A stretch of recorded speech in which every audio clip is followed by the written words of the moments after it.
एक बार एक दूर राज्य में अरोरा नाम की एक दयालु राजकुमारी रहती थी। वह अपनी सुंदरता और अनुग्रह के लिए जानी जाती थी, लेकिन इससे भी महत्वपूर्ण बात यह है कि वह अपने शुद्ध हृदय और दूसरों की सच्ची देखभाल के लिए जानी। सुबह जब अरोरा महल के बगीचों में टहल रही थी तो उसकी मुलाकात एक छोटे घायल पक्षी से हुई।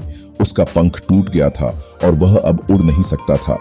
उसकी दुर्दशा से प्रभावित होकर राजकुमारी ने धीरे से पक्षियों में बदल गए और अरोरा ने लगन से पक्षी की जरूरतों को पूरा किया।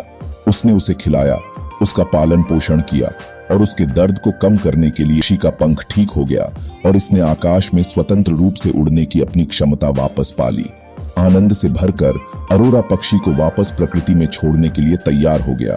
जैसे ही उसने अपने हाथ खोले, चिड़िया झिझकी और पीछे मुड़कर उसकी ओर देखने लगी। राजकुमारी मुस्कुराई और फुसफुसाई, उड़ो छोटी और मुक्त हो जाओ। लेकिन अरोरा को आश्चर्य हुआ कि चिड़िया उड़ी नहीं, इसके बजाय जैसे कि वह उसके बगल में रहना चाहता हो। चकित अरोरा ने महसूस किया कि पक्षी ने रहने के लिए चुना था, क्योंकि उसने राजकुमारी के सच्चे प्यार और दया को महसूस किया था।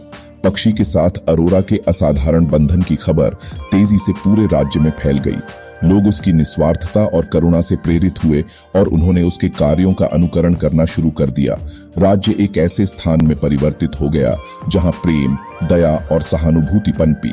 कहानी का नैतिक यह है कि सच्ची सुंदरता किसी के दिल के भीतर होती है।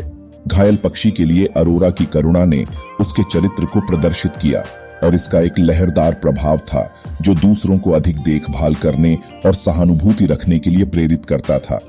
इसने सभी को सिखाया कि दयालुता के कार्य चाहे कितने भी छोटे क्यों न हों, जीवन को छूने और एक अधिक सुंदर दुनिया बनाने की शक्ति रखते हैं।